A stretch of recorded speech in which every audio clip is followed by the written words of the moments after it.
1. The glazed eye of the tired reader resting for a second on the above title will presume it to be merely metaphorical. Stories about the cup and the lip and the bad penny and the new broom rarely have anything to do with cups or lips or pennies or brooms. This story is the exception. It has to do with a material, visible and large as life camel's back. Starting from the neck we shall work toward the tail. I want you to meet Mr. Perry Parkhurst, 28, lawyer, native of Toledo. Perry has nice teeth, a Harvard diploma, parts his hair in the middle. You have met him before in Cleveland, Portland, St. Paul, Indianapolis, Kansas City, and so forth. Baker Brothers, New York, pause on their semi-annual trip through the West to clothe him. Montmorency & Co. dispatch a young man post-haste every 3 months to see that he has the correct number of little punctures on his shoes. He has a domestic roadster now, will have a French roadster if he lives long enough, and doubtless a Chinese tank if it comes into fashion. He looks like the advertisement of the young man rubbing his sunset-colored chest with liniment and goes east every other year to his class reunion. I want you to meet his love. Her name is Betty Medill, and she would take well in the movies. Her father gives her $300 a month to dress on, and she has tawny eyes and hair and feather fans of 5 colors. I shall also introduce her father, Cyrus Medill. Though he is to all appearances flesh and blood, he is, strange to say, commonly known in Toledo as the Aluminum Man. But when he sits in his club window with 2 or 3 Iron Men, and the White Pine Man, and the Brass Man, they look very much as you and I do, only more so, if you know what I mean. Now during the Christmas holidays of 1919 there took place in Toledo, counting only the people with the italicized the, 41 dinner parties, 16 dances, 6 luncheons, male and female, 12 teas, 4 stag dinners, 2 weddings, and 13 bridge parties. It was the cumulative effect of all this that moved Perry Parkhurst on the 29th day of December to a decision. This Medill girl would marry him and she wouldn't marry him. She was having such a good time that she hated to take such a definite step. Meanwhile, their secret engagement had got so long that it seemed as if any day it might break off of its own weight. A little man named Warburton, who knew it all, persuaded Perry to Superman her, to get a marriage license and go up to the Medill house and tell her she'd have to marry him at once or call it off forever. So he presented himself, his heart, his license, and his ultimatum, and within 5 minutes they were in the midst of a violent quarrel, a burst of sporadic open fighting such as occurs near the end of all long wars and engagements. It brought about one of those ghastly lapses in which 2 people who are in love pull up sharp, look at each other coolly and think it's all been a mistake. Afterward they usually kiss wholesomely and assure the other person it was all their fault. Say it all was my fault. Say it was. I want to hear you say it. But while reconciliation was trembling in the air, while each was, in a measure, stalling it off, so that they might the more voluptuously and sentimentally enjoy it when it came, they were permanently interrupted by a 20-minute phone call for Betty from a garrulous aunt. At the end of 18 minutes Perry Parkhurst, urged on by pride and suspicion and injured dignity, put on his long fur coat, picked up his light brown soft hat, and stalked out the door. It's all over, he muttered brokenly as he tried to jam his car into first. It's all over if I have to choke you for an hour, damn you. The last to the car, which had been standing some time and was quite cold. He drove downtown, that is, he got into a snow rut that led him downtown. He sat slouched down very low in his seat, much too dispirited to care where he went. In front of the Clarendon Hotel he was hailed from the sidewalk by a bad man named Bailey, who had big teeth and lived at the hotel and had never been in love. Perry, said the bad man softly when the roadster drew up beside him at the curb, I've got 6 quarts of the doggonedest still champagne you ever tasted. A third of it's yours, Perry, if you'll come upstairs and help Martin Macy and me drink it. Bailey, said Perry tensely, I'll drink your champagne. I'll drink every drop of it, I don't care if it kills me. Shut up, you nut, said the bad man gently. They don't put wood alcohol in champagne. This is the stuff that proves the world is more than 6,000 years old. It's so ancient that the cork is petrified. You have to pull it with a stone drill. Take me upstairs, said Perry moodily. If that cork sees my heart it'll fall out from pure mortification. The room upstairs was full of those innocent hotel pictures of little girls eating apples and sitting in swings and talking to dogs. The other decorations were neckties and a pink man reading a pink paper devoted to ladies in pink tights. When you have to go into the highways and byways, said the pink man, looking reproachfully at Bailey and Perry.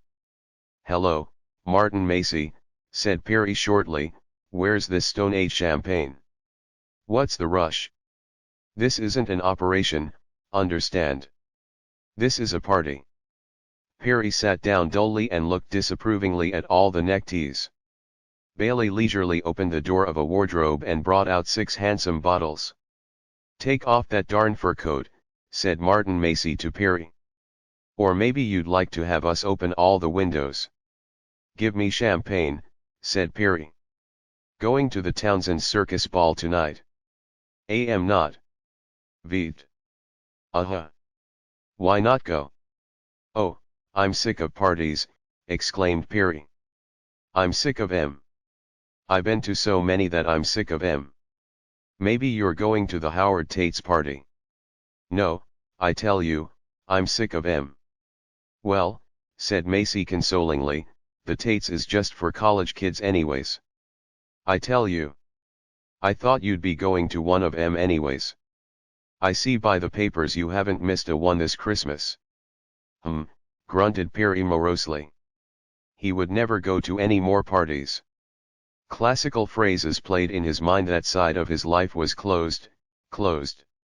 Now when a man says closed, closed like that, you can be pretty sure that some woman has double closed him, so to speak. Perry was also thinking that other classical thought, about how cowardly suicide is. A noble thought, that one warm and inspiring. Think of all the fine men we should lose if suicide were not so cowardly. An hour later was 6 o'clock, and Perry had lost all resemblance to the young man in the liniment advertisement. He looked like a rough draft for a riotous cartoon. They were singing an impromptu song of Bailey's improvisation. One lump Perry, the parlor snake. Famous through the city for the way he drinks his tea. Plays with it, toys with it. Makes no noise with it. Balanced on a napkin on his well-trained knee dash. Trouble is, said Perry, who had just banged his hair with Bailey's comb and was tying an orange tie round it to get the effect of Julius Caesar, that you fellas can't sing worth a damn. Soon's I leave the air and start singing tenor, you start singing tenor too. Am a natural tenor, said Macy gravely. Voice lacks cultivation, th's all. Gotten natural voice, and used say. Naturally good singer. Singers, all good singers, remarked Bailey, who was at the telephone. No, not the cabaret, I want night egg. I mean some doggone clerk at Scott Food. I want. Julius Caesar, announced Perry, turning round from the mirror. Man of iron will and stern termination. Shut up, yelled Bailey. Say, ISS Mr. Bailey sent up enormous supper. Use y own judgment. Right away.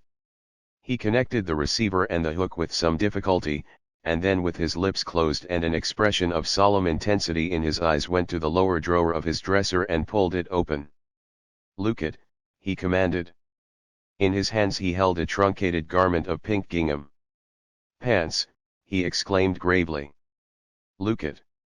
This was a pink blouse, a red tie, and a buster brown collar. Look it, he repeated. Costume for the Townsend Circus Ball. I'm Lil Boy carries water for the elephants. Perry was impressed in spite of himself. I'm going to be Julius Caesar, he announced after a moment of concentration. Thought you weren't going, said Macy. Me? Sure I'm goin', never miss a party. Good for the nerves like celery. Caesar, scoffed Bailey.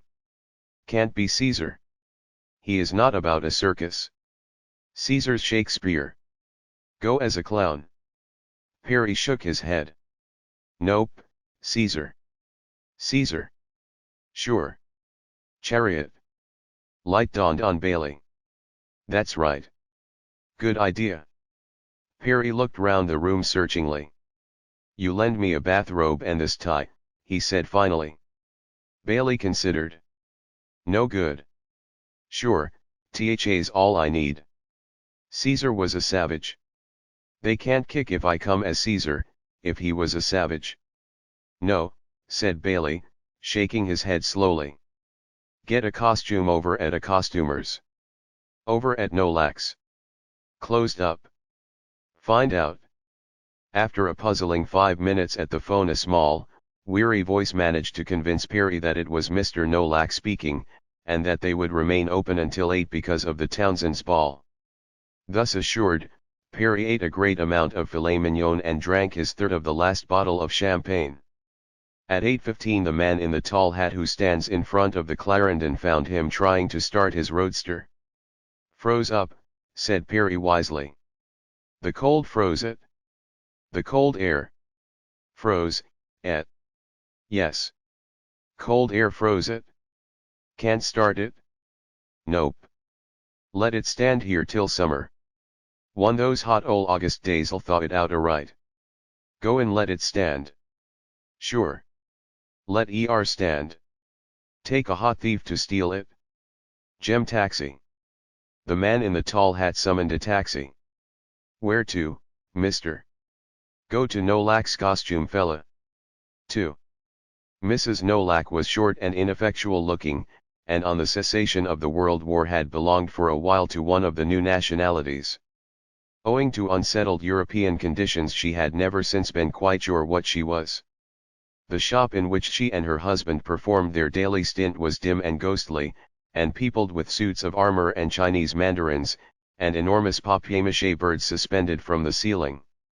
In a vague background many rows of masks glared eyelessly at the visitor, and there were glass cases full of crowns and scepters, and jewels and enormous stomachers, and paints, and crepe hair, and wigs of all colors.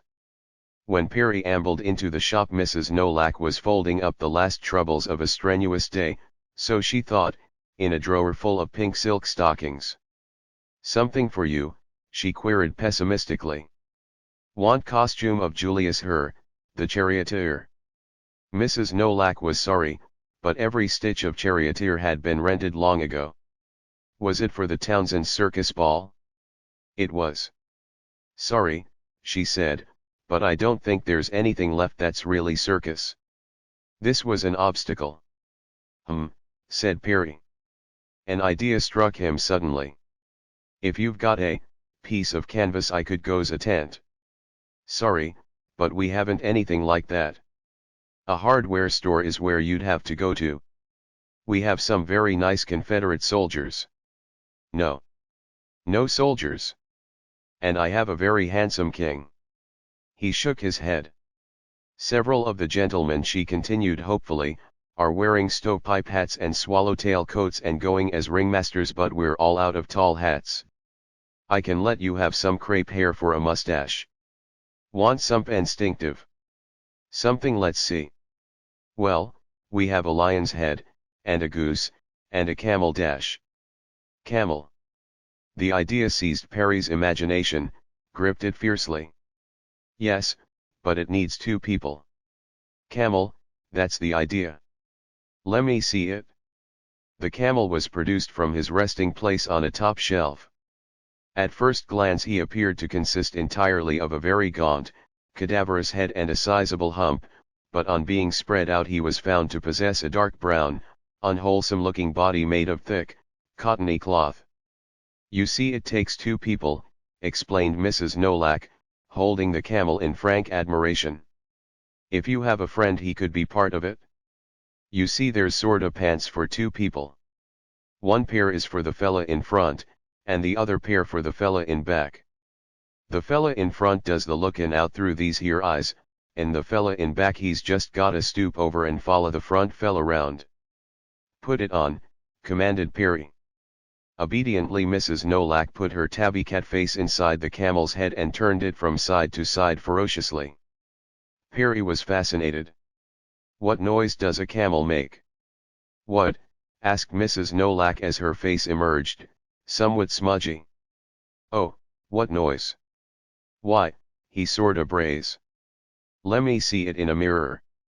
Before a wide mirror Perry tried on the head and turned from side to side appraisingly. In the dim light the effect was distinctly pleasing. The camel's face was a study in pessimism, decorated with numerous abrasions, and it must be admitted that his coat was in that state of general negligence peculiar to camels. In fact, he needed to be cleaned and pressed, but distinctive he certainly was. He was majestic. He would have attracted attention in any gathering, if only by his melancholy cast of feature and the look of hunger lurking round his shadowy eyes. "You see, you have to have two people," said Mrs. Nolak again. Perry tentatively gathered up the body and legs and wrapped them about him, tying the hind legs as a girdle round his waist. The effect on the whole was bad. It was even irreverent, like one of those medieval pictures of a monk changed into a beast by the ministrations of Satan. At the very best the ensemble resembled a humpbacked cow sitting on her haunches among blankets.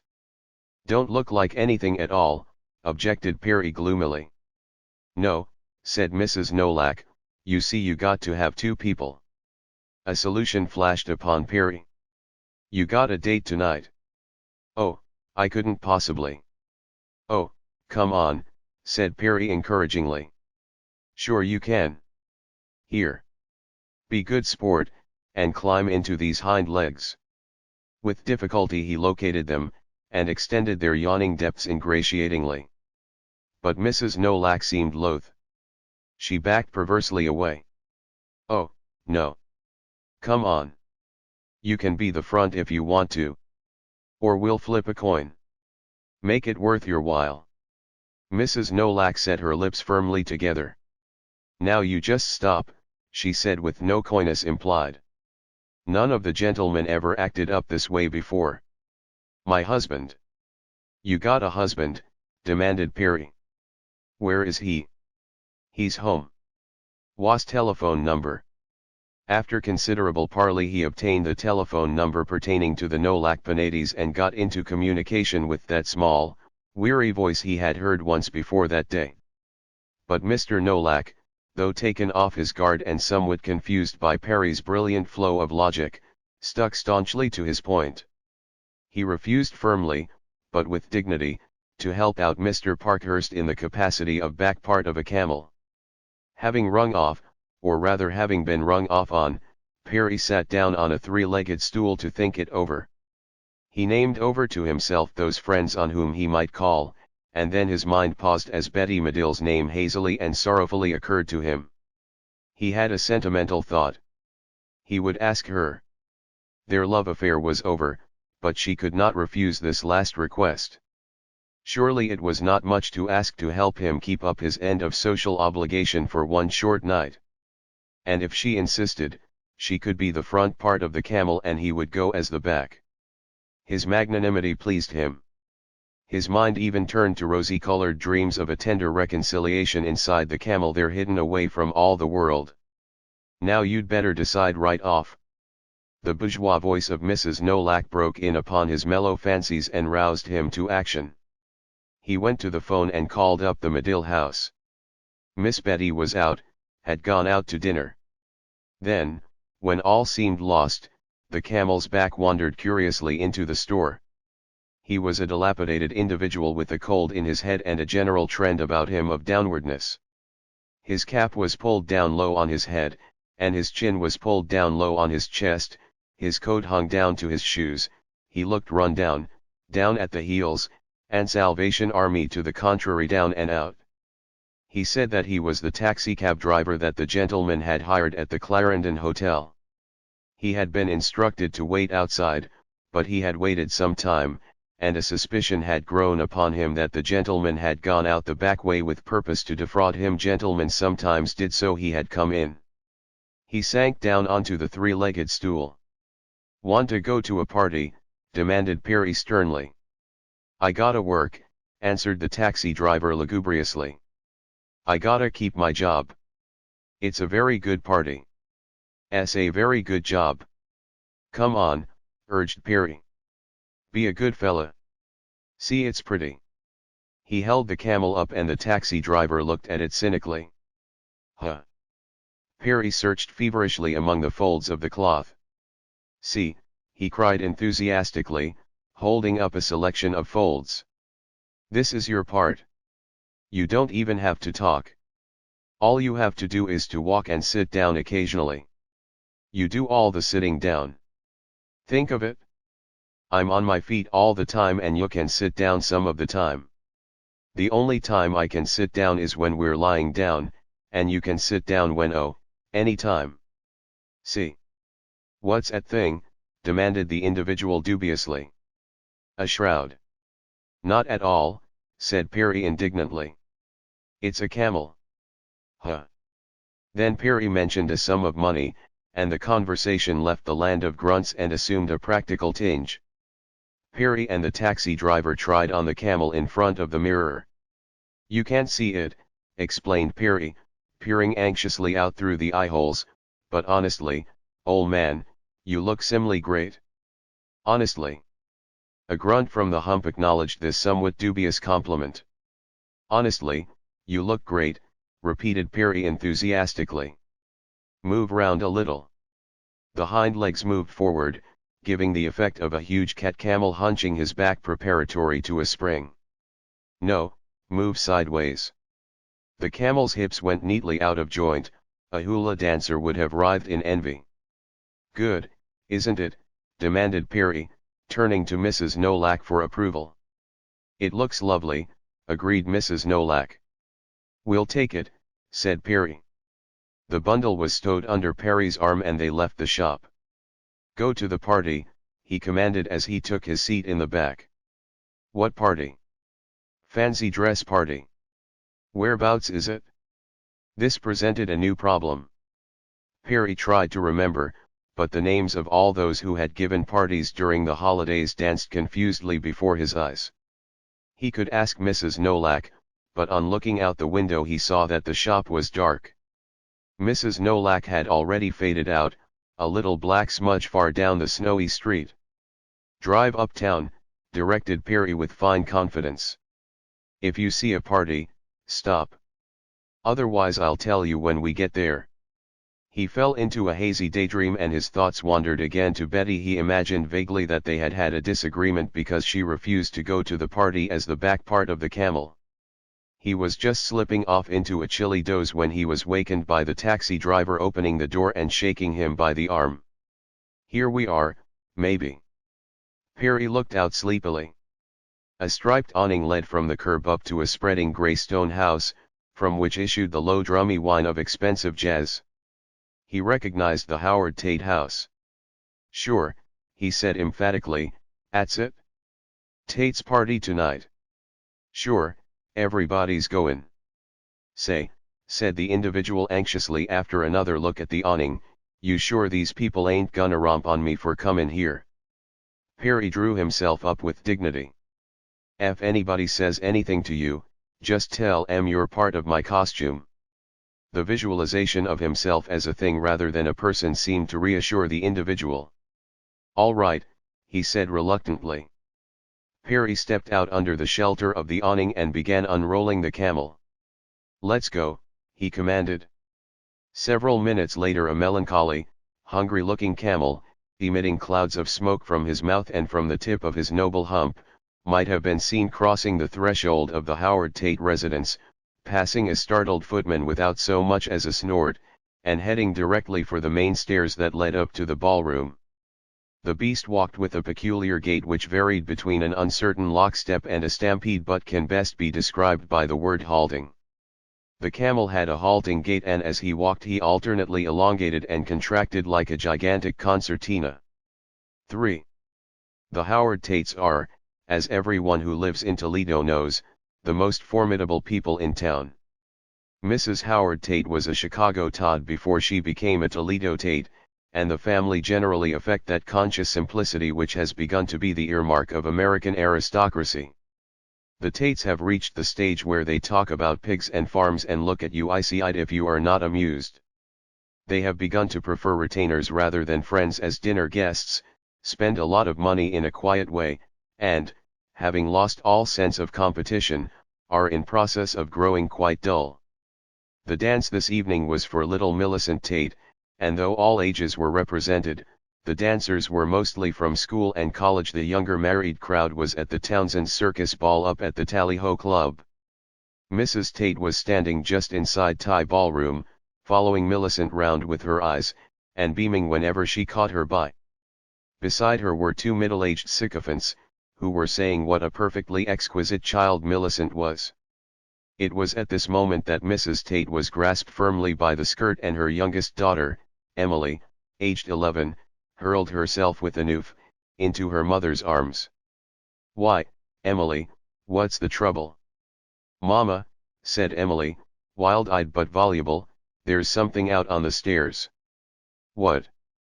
"There's a thing out on the stairs, Mama." "I think it's a big dog, Mama, but it doesn't look like a dog." "What do you mean, Emily?" The sycophants waved their heads sympathetically. "Mama, it looks like a camel." Mrs. Tate laughed. "You saw a mean old shadow, dear, that's all." "No, I didn't." "No, it was some kind of thing, Mama Big. I was going downstairs to see if there were any more people, and this dog or something, he was coming upstairs. Kind of funny, Mama, like he was lame. And then he saw me and gave a sort of growl, and then he slipped at the top of the landing, and I ran." Mrs. Tate's laugh faded. "The child must have seen something," she said. The sycophants agreed that the child must have seen something, and suddenly all three women took an instinctive step away from the door as the sounds of muffled steps were audible just outside. And then three startled gasps rang out as a dark brown form rounded the corner, and they saw what was apparently a huge beast looking down at them hungrily. "Oof!" cried Mrs. Tate. "Oh oh oh!" cried the ladies in a chorus. The camel suddenly humped his back, and the gasps turned to shrieks. "Oh look! What is it?" The dancing stopped, but the dancers hurrying over got quite a different impression of the invader. In fact, the young people immediately suspected that it was a stunt, a hired entertainer come to amuse the party. The boys in long trousers looked at it rather disdainfully, and sauntered over with their hands in their pockets, feeling that their intelligence was being insulted. But the girls uttered little shouts of glee. "It's a camel. Well, if he isn't the funniest." The camel stood there uncertainly, swaying slightly from side to side, and seeming to take in the room in a careful, appraising glance. Then, as if he had come to an abrupt decision, he turned and ambled swiftly out the door. Mr. Howard Tate had just come out of the library on the lower floor, and was standing chatting with a young man in the hall. Suddenly they heard the noise of shouting upstairs, and almost immediately a succession of bumping sounds, followed by the precipitous appearance at the foot of the stairway of a large brown beast that seemed to be going somewhere in a great hurry. "Now what the devil," said Mr. Tate, starting. The beast picked itself up not without dignity and, affecting an air of extreme nonchalance, as if he had just remembered an important engagement, started at a mixed gait toward the front door. In fact, his front legs began casually to run. "See here now," said Mr. Tate sternly. "Here. Grab it, Butterfield. Grab it." The young man enveloped the rear of the camel in a pair of compelling arms, and, realizing that further locomotion was impossible, the front end submitted to capture and stood resignedly in a state of some agitation. By this time a flood of young people was pouring downstairs, and Mr. Tate, suspecting everything from an ingenious burglar to an escaped lunatic, gave crisp directions to the young man. "Hold him. Lead him in here, we'll soon see." The camel consented to be led into the library, and Mr. Tate, after locking the door, took a revolver from a table drawer and instructed the young man to take the thing's head off. Then he gasped and returned the revolver to its hiding place. "Well, Perry Parkhurst," he exclaimed in amazement. Got the wrong party, Mr. Tate, said Perry sheepishly. Hope I didn't scare you. Well, you gave us a thrill, Perry. Realization dawned on him. You're bound for the Townsend Circus Ball. That's the general idea. Let me introduce Mr. Butterfield, Mr. Parkhurst. Then turning to Perry, Butterfield is staying with us for a few days. I got a little mixed up, mumbled Perry. I'm very sorry. Perfectly all right, most natural mistake in the world. I've got a clown rig and I'm going down there myself after a while. He turned to Butterfield. Better change your mind and come down with us. The young man demurred. He was going to bed. Have a drink, Perry, suggested Mr. Tate. Thanks, I will. And, say, continued Tate quickly, I'd forgotten all about your friend here. He indicated the rear part of the camel. I didn't mean to seem discourteous. Is it anyone I know? Bring him out. It's not a friend, explained Perry hurriedly. I just rented him. Does he drink? Do you? Demanded Perry, twisting himself tortuously round. There was a faint sound of assent. Sure he does, said Mr. Tate heartily. A really efficient camel ought to be able to drink enough so it'd last him 3 days. Tell you, said Perry anxiously, he isn't exactly dressed up enough to come out. If you give me the bottle I can hand it back to him and he can take his inside. From under the cloth was audible the enthusiastic smacking sound inspired by the suggestion. When a butler had appeared with bottles, glasses, and siphon, one of the bottles was handed back. Thereafter the silent partner could be heard imbibing long potations at frequent intervals. Thus passed a benign hour. At 10 o'clock Mr. Tate decided that they'd better be starting. He donned his clown's costume, Perry replaced the camel's head, arid side by side they traversed on foot the single block between the Tate House and the Tally-Ho Club. The circus ball was in full swing. A great tent fly had been put up inside the ballroom and round the walls had been built rows of booths representing the various attractions of a circus sideshow, but these were now vacated and over the floor swarmed a shouting, laughing medley of youth and color downs, bearded ladies, acrobats, bareback riders, ringmasters, tattooed men, and charioteers. The Townsends had determined to assure their party of success, so a great quantity of liquor had been surreptitiously brought over from their house and was now flowing freely. A green ribbon ran along the wall completely round the ballroom, with pointing arrows alongside and signs which instructed the uninitiated to follow the green line. The green line led down to the bar, where waited pure punch and wicked punch and plain dark green bottles. On the wall above the bar was another arrow, red and very wavy, and under it the slogan, "Now follow this." But even amid the luxury of costume and high spirits represented, there, the entrance of the camel created something of a stir, and Perry was immediately surrounded by a curious, laughing crowd attempting to penetrate the identity of this beast that stood by the wide doorway eyeing the dancers with his hungry, melancholy gaze. And then Perry saw Betty standing in front of a booth, talking to a comic policeman. She was dressed in the costume of an Egyptian snake charmer. Her tawny hair was braided and drawn through brass rings, the effect crowned with a glittering oriental tiara. Her fair face was stained to a warm olive glow and on her arms and the half-moon of her back writhed painted serpents with single eyes of venomous green. Her feet were in sandals and her skirt was slit to the knees, so that when she walked one caught a glimpse of other slim serpents painted just above her bare ankles. Wound about her neck was a glittering cobra. Altogether a charming costume, one that caused the more nervous among the older women to shrink away from her when she passed, and the more troublesome ones to make great talk about shouldn't be allowed and perfectly disgraceful. But Perry, peering through the uncertain eyes of the camel, saw only her face, radiant, animated, and glowing with excitement, and her arms and shoulders, whose mobile, expressive gestures made her always the outstanding figure in any group. He was fascinated and his fascination exercised a sobering effect on him.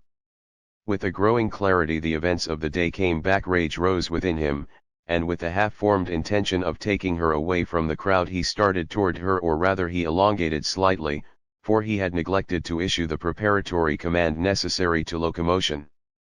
But at this point fickle Kismet, who for a day had played with him bitterly and sardonically, decided to reward him in full for the amusement he had afforded her.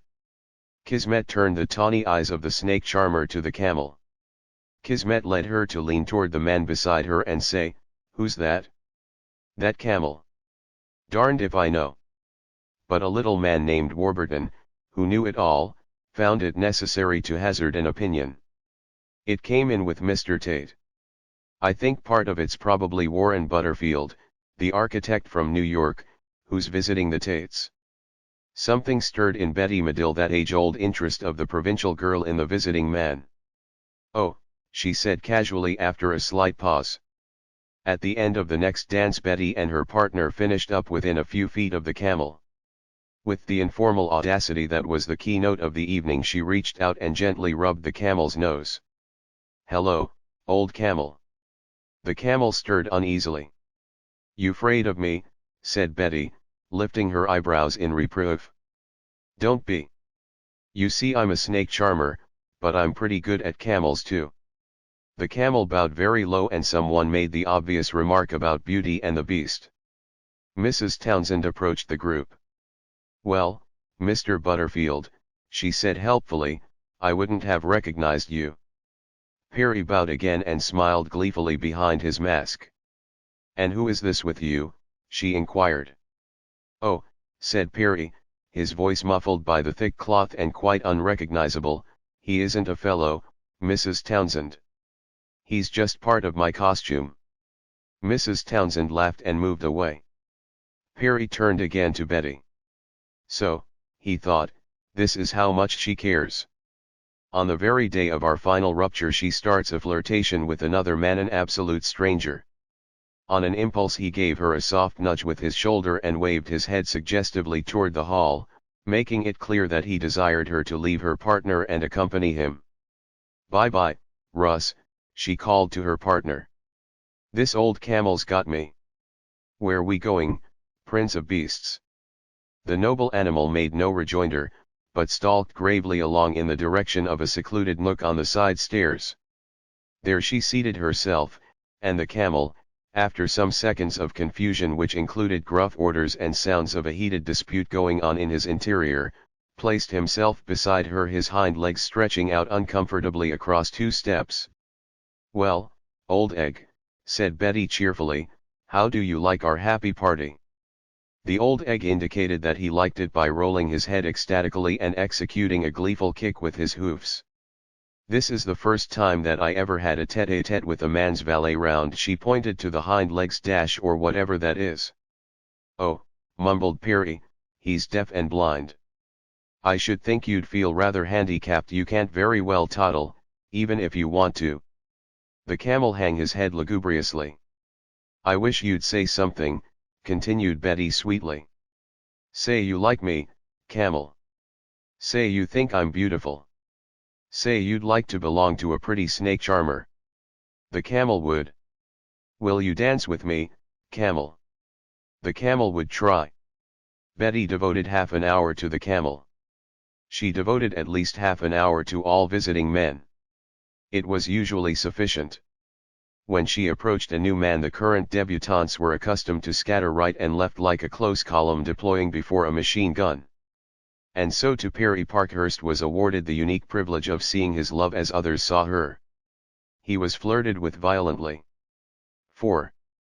This paradise of frail foundation was broken into by the sounds of a general ingress to the ballroom. The cotillion was beginning. Betty and the camel joined the crowd, her brown hand resting lightly on his shoulder, defiantly symbolizing her complete adoption of him. When they entered, the couples were already seating themselves at tables round the walls, and Mrs. Townsend, resplendent as a super bareback rider with rather too rotund calves, was standing in the center with the ringmaster in charge of arrangements. At a signal to the band, everyone rose and began to dance. "Isn't it just slick?" sighed Betty. "Do you think you can possibly dance?" Perry nodded enthusiastically. He felt suddenly exuberant. After all, he was here incognito talking to his love. He could wink patronizingly at the world. So Peri danced the cotillion. I say danced, but that is stretching the word far beyond the wildest dreams of the jazziest terpsichorean. He suffered his partner to put her hands on his helpless shoulders and pull him here and there over the floor while he hung his huge head docilely over her shoulder and made futile dummy motions with his feet. His hind legs danced in a manner all their own, chiefly by hopping first on one foot and then on the other. Never being sure whether dancing was going on or not, the hind legs played safe by going through a series of steps whenever the music started playing. So the spectacle was frequently presented of the front part of the camel standing at ease and the rear keeping up a constant energetic motion calculated to rouse a sympathetic perspiration in any soft-hearted observer. He was frequently favored. He danced first with a tall lady covered with straw who announced jovially that she was a bale of hay and coyly begged him not to eat her. "I'd like to, you're so sweet," said the camel gallantly. Each time the ringmaster shouted his call of men up, he lumbered ferociously for Betty with the cardboard wienerwurst or the photograph of the bearded lady or whatever the favor chanced to be. Sometimes he reached her first, but usually his rushes were unsuccessful and resulted in intense interior arguments. "For heaven's sake," Peri would snarl, fiercely between his clenched teeth, "get a little pep. I could have gotten her that time if you'd picked your feet up." "Well, gimme a little warnin'." "I did, darn you. I can't see a doggone thing in here. All you have to do is follow me. It's just like dragging a load of sand round to walk with you. Maybe you want to try back here." "You shut up. If these people found you in this room they'd give you the worst beating you ever had. They'd take your taxi license away from you." Peri surprised himself by the ease with which he made this monstrous threat, but it seemed to have a soporific influence on his companion, for he gave out an agwan and subsided into abashed silence. The ringmaster mounted to the top of the piano and waved his hand for silence. "Prizes," he cried. "Gather round." "Yeah. Prizes." Self-consciously the circle swayed forward. The rather pretty girl who had mustered the nerve to come as a bearded lady trembled with excitement, thinking to be rewarded for an evening's hideousness.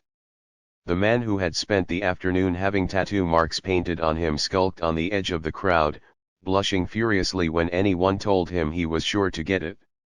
"Lady and gent performers of this circus," announced the ringmaster jovially, "I am sure we will all agree that a good time has been had by all. We will now bestow honor where honor is due by bestowing the prizes. Mrs. Townsend has asked me to bestow the prizes. Now, fellow performers, the first prize is for that lady who has displayed this evening the most striking, becoming." At this point the bearded lady sighed resignedly - and original costume. Here the bale of hay pricked up her ears. "Now I am sure that the decision which has been agreed upon will be unanimous with all here present. The first prize goes to Miss Betty Medill, the charming Egyptian snake charmer." There was a burst of applause, chiefly masculine, and Miss Betty Medill, blushing beautifully through her olive paint, was passed up to receive her award.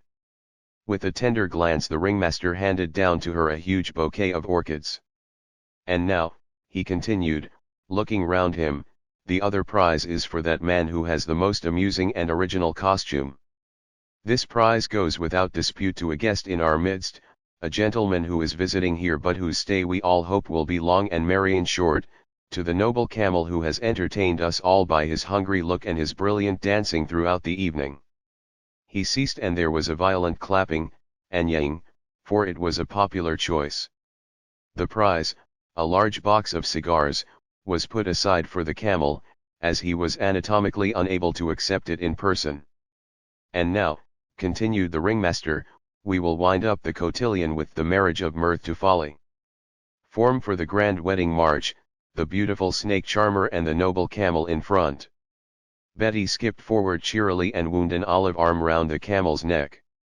Behind them formed the procession of little boys, little girls, country jakes, fat ladies, thin men, sword swallowers, wild men of Borneo, and armless wonders, many of them well in their cups, all of them excited and happy and dazzled by the flow of light and color round them, and by the familiar faces, strangely unfamiliar under bizarre wigs and barbaric paint. The voluptuous chords of the wedding march done in blasphemous syncopation issued in a delirious blend from the trombones and saxophones, and the march began. "Aren't you glad, Camel?" demanded Betty sweetly as they stepped off. "Aren't you glad we're going to be married and you're going to belong to the nice snake charmer ever afterward?" The camel's front legs pranced, expressing excessive joy. "Minister! Minister! Where's the minister?" cried voices out of the revel. "Who's going to be the clergyman?" The head of Jumbo, obese Negro, waiter at the Tally-Ho Club for many years, appeared rashly through a half-opened pantry door. "Oh, Jumbo! Get old Jumbo! He's the fella! Come on, Jumbo! How about marrying us a couple?" "Yeah." Jumbo was seized by 4 comedians, stripped of his apron, and escorted to a raised dais at the head of the ball. There his collar was removed and replaced backside forward with ecclesiastical effect. The parade separated into 2 lines, leaving an aisle for the bride and groom. "Lawdy, man," roared Jumbo, "I got old Bible and everything, sure enough." He produced a battered Bible from an interior pocket. "Yeah. Jumbo's got a Bible. Razor, too, I'll bet." Together the snake charmer and the camel ascended the cheering aisle and stopped in front of Jumbo. "Where's yo' license, Camel?" A man nearby prodded Perry. "Give him a piece of paper." "Anything'll do." Perry fumbled confusedly in his pocket, found a folded paper, and pushed it out through the camel's mouth. Holding it upside down, Jumbo pretended to scan it earnestly. "Dis ye's a special camel's license," he said. "Get you ring ready, Camel." Inside the camel, Perry turned round and addressed his worse half. "Gimme a ring, for heaven's sake." "I ain't got none," protested a weary voice. "You have." "I saw it. I ain't goin' to take it off'n my hand. If you don't, I'll kill you." There was a gasp and Perry felt a huge affair of rhinestone and brass inserted into his hand. Again he was nudged from the outside. "Speak up." "I do," cried Perry quickly. He heard Betty's responses given in a debonair tone, and even in this burlesque the sound thrilled him. Then he had pushed the rhinestone through a tear in the camel's coat and was slipping it on her finger, muttering ancient and historic words after Jumbo. He didn't want anyone to know about this ever. His one idea was to slip away without having to disclose his identity, for Mr. Tate had so far kept his secret well. A dignified young man, Perry, and this might injure his infant law practice. Embrace the bride. Unmask, Camel, and kiss her. Instinctively his heart beat high as Betty turned to him laughingly and began to strike the cardboard muzzle. He felt his self-control giving way. He longed to surround her with his arms and declare his identity and kiss those lips that smiled only a foot away, when suddenly the laughter and applause round them died off and a curious hush fell over the hall. Perry and Betty looked up in surprise. Jumbo had given vent to a huge hello, in such a startled voice that all eyes were bent on him. "Hello," he said again. He had turned round the camel's marriage license, which he had been holding upside down, produced spectacles, and was studying it agonizingly. "Why," he exclaimed, and in the pervading silence his words were heard plainly by everyone in the room, "this ye's a show-nuff marriage permit." "What? Huh? Say it again, Jumbo. Sure you can read." Jumbo waved them to silence, and Perry's blood burned to fire in his veins as he realized the break he had made. "Yessuh," repeated Jumbo. "This ye's a show-nuff license, and the parties concerned, one of 'em is dis ye young lady, Ms. Betty Medill, and th others Mr. Perry Parkhurst." There was a general gasp, and a low rumble broke out as all eyes fell on the camel. Betty shrank away from him quickly, her tawny eyes giving out sparks of fury. "Is you Mr. Parkhurst, you camel?" Perry made no answer.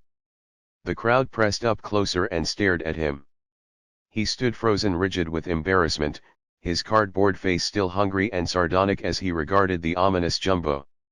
"Y'all better speak up, said Jumbo slowly, this yes a mighty serious matter. Outside ma duties at this club I happens to be a show-nuff minister in the First Colored Baptist Church. It done look to me as though y'all is gone and got married. 5. The scene that followed will go down forever in the annals of the Tally-Ho Club. Stout matrons fainted, 100% Americans swore, wild-eyed debutantes babbled, enlightening groups instantly formed and instantly dissolved, and a great buzz of chatter, virulent yet oddly subdued, hummed through the chaotic ballroom. Feverish youths swore they would kill Perry or Jumbo or themselves or someone, and the Baptist preacher was besieged by a tempestuous covey of clamorous amateur lawyers, asking questions, making threats, demanding precedents, ordering the bonds annulled, and especially trying to ferret out any hint of prearrangement in what had occurred. In the corner Mrs. Townsend was crying softly on the shoulder of Mr. Howard Tate, who was trying vainly to comfort her. They were exchanging all my faults volubly and voluminously.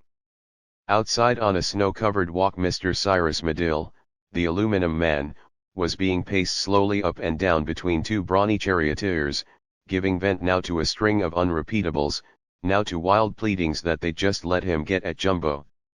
He was facetiously attired for the evening as a wild man of Borneo, and the most exacting stage manager would have acknowledged any improvement in casting the part to be quite impossible. Meanwhile the two principals held the real center of the stage.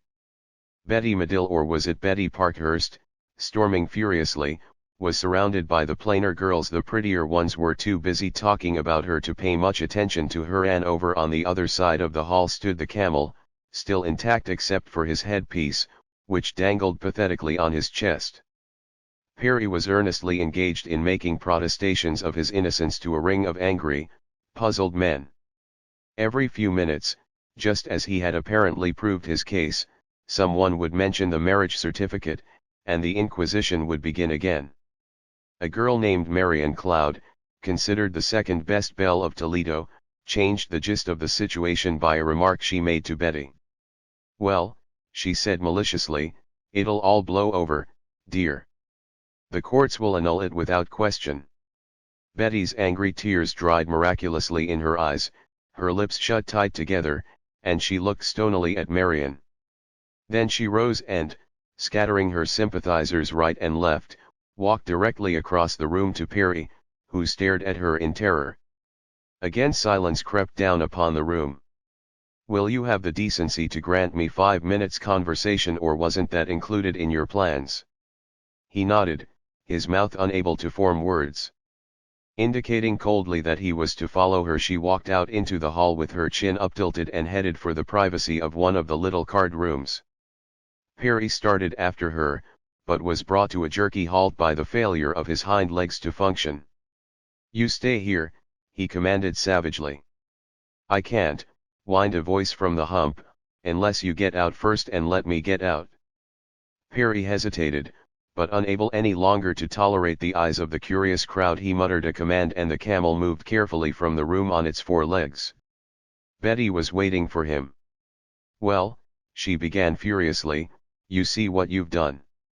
You and that crazy license. I told you you shouldn't have gotten it." "My dear girl, I dash. Don't say dear girl to me. Save that for your real wife if you ever get one after this disgraceful performance. And don't try to pretend it wasn't all arranged. You know you gave that colored waiter money. You know you did. Do you mean to say you didn't try to marry me?" "No, of course dash." "Yes, you'd better admit it. You tried it, and now what are you going to do? Do you know my father's nearly crazy? It'll serve you right if he tries to kill you. He'll take his gun and put some cold steel in you. Even if this thing can be annulled, it'll hang over me all the rest of my life." Perry could not resist quoting softly, "Oh, Camel, wouldn't you like to belong to the pretty snake charmer for all your dash?" "Shut up," cried Betty. There was a pause. "Betty," said Perry finally, "there's only one thing to do that will really get us out clear. That's for you to marry me." "Marry you?" "Yes. Really, it's the only dash." "You shut up." I wouldn't marry you if dash. I know. If I were the last man on earth. But if you care anything about your reputation dash. Reputation, she cried. You're a nice one to think about my reputation now. Why didn't you think about my reputation before you hired that horrible jumbo to do dash? Perry tossed up his hands hopelessly. Very well. I'll do anything you want. Lord knows I renounce all claims. But, said a new voice, I don't. Perry and Betty started, and she put her hand to her heart. For heaven's sake, what was that? It's me, said the camel's back. In a minute Perry had whipped off the camel's skin, and a lax, limp object, his clothes hanging on him damply, his hand clenched tightly on an almost empty bottle, stood defiantly before them. Oh, cried Betty, you brought that object in here to frighten me. You told me he was deaf, that awful person. The camel's back sat down on a chair with a sigh of satisfaction. Don't talk that way about me, lady. I ain't no person. I'm your husband. Husband. The cry was wrung simultaneously from Betty and Perry. Why, sure. I'm as much your husband as that gink is. The smoke didn't marry you to the camel's front. He married you to the whole camel. Why, that's my ring you got on your finger. With a little yelp she snatched the ring from her finger and flung it passionately at the floor. What's all this? Demanded Perry dazedly. Just that you better fix me and fix me right. If you don't I may gonna have the same claim you got to being married to her. That's bigamy, said Perry, turning gravely to Betty. Then came the supreme moment of Perry's evening, the ultimate chance on which he risked his fortunes. He rose and looked first at Betty, where she sat weakly, aghast at this new complication, and then at the individual who swayed from side to side on his chair, uncertainly, menacingly. Very well, said Perry slowly to the individual, you can have her. Betty, I'm going to prove to you that as far as I'm concerned our marriage was entirely accidental. I'm going to renounce utterly my rights to have you as my wife, and give you to the man whose ring you wear, your lawful husband. There was a pause and 4 horror-stricken eyes were turned on him. Goodbye, Betty, he said brokenly. Don't forget me in your newfound happiness. I'm going to leave for the far west on the morning train. Think of me kindly, Betty. With a last glance at them he turned and his head rested on his chest as his hand touched the doorknob. Goodbye, he repeated. He turned the doorknob. But at this sound the snakes and silk and tawny hair precipitated themselves violently toward him. Oh, Perry, don't leave me. Perry, Perry, take me with you. Her tears flowed damply on his neck. Calmly he folded his arms about her. I don't care, she cried. I love you, and if you can wake up a minister at this hour and have it done over again I'll go west with you. Over her shoulder the front part of the camel looked at the back part of the camel and they exchanged a particularly subtle, esoteric sort of wink that only true camels can understand.